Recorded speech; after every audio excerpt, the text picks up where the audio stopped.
కానీ మీరు చాలా మంది వాయిస్ లిమిటెడ్ చేస్తారు. అవును. చాలా వాయిస్లు, అన్ని వాయిస్ లిమిటెడ్ చేయడం ఎవరి తరం కాదు. ఈవెన్ చాలా బాలు గారు కొంతమంది ఉన్నారు, ఆ తర్వాత కొంతమంది సింగర్స్ లో మిమ్మల్ని కూడా అనొచ్చు. బాలుగారే పేరు పెట్టారు మ్యూజిక్రీ అని. మ్యూజిక్రీ, మిమిక్రీ ఉంటుంది కదా, మ్యూజిక్రీ. ఓ సూపర్. మిమిక్రీ లాగా మ్యూజిక్రీ అని బాలుగారే అన్నమాట. బాలుగారితోనా ఎక్కువేం కాదు, మేబీ ఒక 10-15 షోస్. కానీ ఆయన పక్కన నిలబడమే గ్రేట్ కదా. అసలు ఆయన ముందు నిలబడితే కాళ్ళు వణికితే ఫస్ట్ ఆయన పక్కన పాడడం పక్కన పెట్టండి. మీరు ఎలా మేనేజ్ చేశారు అది? ఇప్పుడు అలాగే వణికేవాళ్ళం మేము కూడా. పాప ఆయన ఎంతో ధైర్యం చెప్పేవారు. ఆయన చాలా అంటే మనని కూల్ చేయడానికి, మనని కొంచెం కంఫర్టబుల్గా ఫీల్ అయ్యేలా చేయడానికి ఆయన చాలా ఇచ్చేసేవారు అనమాట. యాక్చువల్గా ఏమైందంటే ఆయన పాడతా తీగ స్టార్ట్ అయినప్పుడు అప్పుడే ఆ ముందు ఇయరే నేను జీ సారిగమప్ప వెళ్ళొచ్చాను అనమాట. అండ్ పాడతా తీగ టైంకి నేను ఈటీవీలో యాంకర్. ఈటీవీ కూడా చేశారు కదా మీరు యాంకర్ గా? నేను ఇంకా దూరదర్శన్ అనుకున్నా. లేదు. ఏం షోస్ అవి ఈటీవీలో? ఈటీవీలో మనోరంజని 2.5 years. 2.5 years ఎవ్రీడే 2 hours ఆ ప్రోగ్రామ్ మనోరంజని, అంటే లాంగెస్ట్ రన్నింగ్ షో. దాని తర్వాత first online show, first live show నాదే, మీ మాట మీ పాట, అంటే ఆడియన్స్ తో ఇంటరాక్షన్. తర్వాత సాధన అని ఒక హెల్త్ ప్రోగ్రామ్. సో ఇవి చేసేదాన్ని ఈటీవీలో. తర్వాత జమినీలో మహతి అనే ప్రోగ్రాము. తర్వాత సిటీ కేబుల్లో ఆల్మోస్ట్ 4 seasons అంత్యాక్షరి. సో అప్పుడు నేను యాంకర్గా ఉన్నాను కాబట్టి ఒకవేళ ఏమన్నా నేను సెలెక్ట్ అయితే గెలిస్తే వీళ్ళ అంటే ఎందుకంటే ఈటీవీ ఫస్ట్ డే నుంచి ఉన్నాను నేను, ఆల్మోస్ట్ లైక్ ఎంప్లాయీ.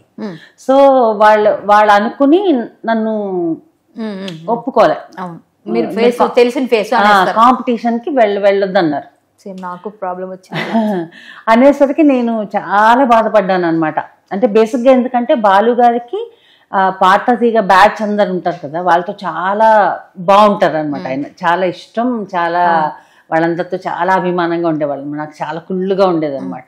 సో బాలుగారితో కూడా నేను అన్నాను ఒకసారి, సార్ నాకు ఒక్కదానికి ఎందుకు ఇలా అయింది సార్, నేను ఒక్కదాన్నే పాడలేదు, అసలు మొత్తం ఉభయ తెలుగు రాష్ట్రాల్లో ప్రతి వాళ్ళు పాడుంటారు పాడతా తీగలో, నేనే పాడలేదంటే ఆయన అన్నారనమాట, దేవుడు ఎప్పుడన్నా ఒకటి నీకు ఇవ్వలేదు అంటే అర్థం దానికంటే బెటర్ నీకు వస్తుందని. సో అలా ఎప్పుడు ఫీల్ అవ్వకూడదు అన్నారు.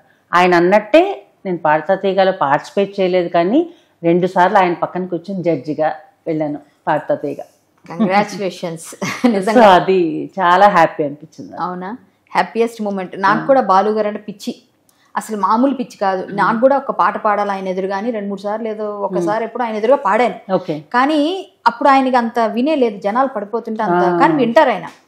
కానీ తర్వాత ఒకసారి మన సత్సైనికంలో విశ్వనాథ్ గారి కోసం ఒక మంచి పాటలన్నీ రెడీ చేసి వినోద్ బాబు గారు వీళ్ళంతా ఉన్నారు.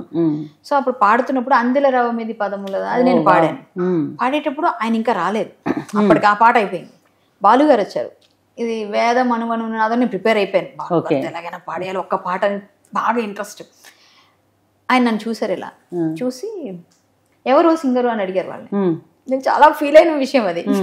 అడిగితే కళ్యాణి గారండి, ఆ అమ్మాయి నాకు అంత పరిచయం లేరు అన్నారు. ఏం అనలేదు, మళ్ళీ బాధపడతారు కదా అని వేరే అన్నారు. అనగానే అర్థమైపోయింది నాతో పాడితే ఏమో పోతుందేమో అని భయం. నేను ఎప్పుడు సింగర్ గా నీకు తెలీదు. నాకు కూడా సేమ్, నన్ను అందరూ ఏ కాంపిటీషన్కి వెళ్దామన్నా వద్దు మీరు ఫెమిలియర్, నేను పాడాలని ఇంట్రెస్ట్, నాకు కాంపిటీషన్ లో పాడాలని కోరిక, నాకు అది తీరలేదు. ఆయనతో పాడాలనుకున్న కోరిక తీరలేదు. ఇప్పుడు ఆయన కోసం నేను పాడదామన్నా పైనుంచి చూసి ఆయన ఆశీర్వదించాల్సింది అంతే. చాలా పెయిన్ఫుల్. ఆయన దగ్గర వెళ్తే ఒక రకమైన ఫీల్ అంతే. అవునవును, చాలా మూమెంట్ ఉంటుంది, మంచి మూమెంట్.